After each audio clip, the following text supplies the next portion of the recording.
కానీ ఇక్కడున్న ఈ బావిని క్లీన్ చేయమని చాలాసార్లు అడిగాం.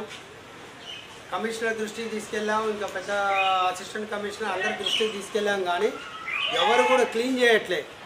అది సర్లే స్థానికంగా మనం శానిటరీ జవాను శానిటరీ ఇన్స్పెక్టర్ అందరికీ చెప్పినాం. కానీ 2 సంవత్సరాల నుంచి మనం అడుగుతున్నాం. ఏం అడుగుతున్నాం, దీంట్లో ఉన్నాయన్నీ నీట్గా క్లీన్ చేయండి. ఈ చుట్టుపక్కల 2 స్కూళ్ళు ఉన్నాయి, చిన్నపిల్లలు ఉన్నారు, పైనుంచి ఊడలు పెరుగుతున్నాయి, అన్నీ పెరుగుతున్నాయి, చాలా ఇబ్బందిగా ఉన్నది. కాబట్టి చెప్తూ ఉన్నాం. గత ప్రభుత్వం చేయలేదు, ఇప్పుడు ప్రభుత్వం చేయలేదు. కానీ మరి ఇప్పటికైనా కళ్ళు తెరిచి ఈ అనారోగ్య కాలమైన ఇప్పుడు వస్తున్న వర్షాకాలానికి ఇదంతా శుభ్రం చేయగలరని ఇక్కడున్న చుట్టుపక్కల ఉన్న 2 స్కూళ్ళ పిల్లలు, ఆ పిల్లల తల్లిదండ్రులు, ఇలా చుట్టుపక్కల ఉన్న ఒక 100 కుటుంబాలు, దాంతోపాటు ఇక్కడ ఉన్న అందరూ కూడా కోరుకుంటున్నాం.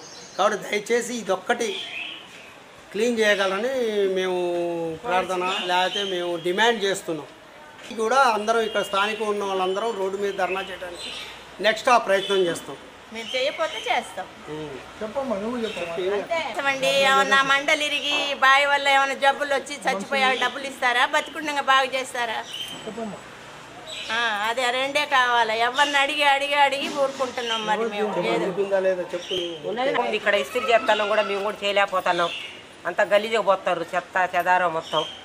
మరి ఇది పక్క వచ్చి మీరు శుభ్రం చేసేదానికి కొంచెం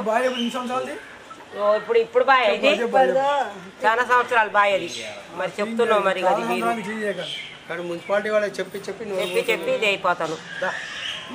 ఏం చేస్తేనే మంచిది కదండి. ఇలా ఉండడం పిల్లలు ఇబ్బంది పడతారు కదా అన్న. ఇప్పుడు ఎన్ని వస్తున్నాయి, ఎన్ని జబ్బులతోని ఎంతో బాధపడుతున్నారు. అది క్లీన్ చేయాలి. చాలా చెత్త పేరుకుపోయింది, వాసన వస్తుంది. చుట్టుపక్కల అంతా ఎక్కువ చిన్న పిల్లలతోనే ఉన్నారు. అందుకని తొందరగా అది క్లీన్ చేస్తే మంచిది.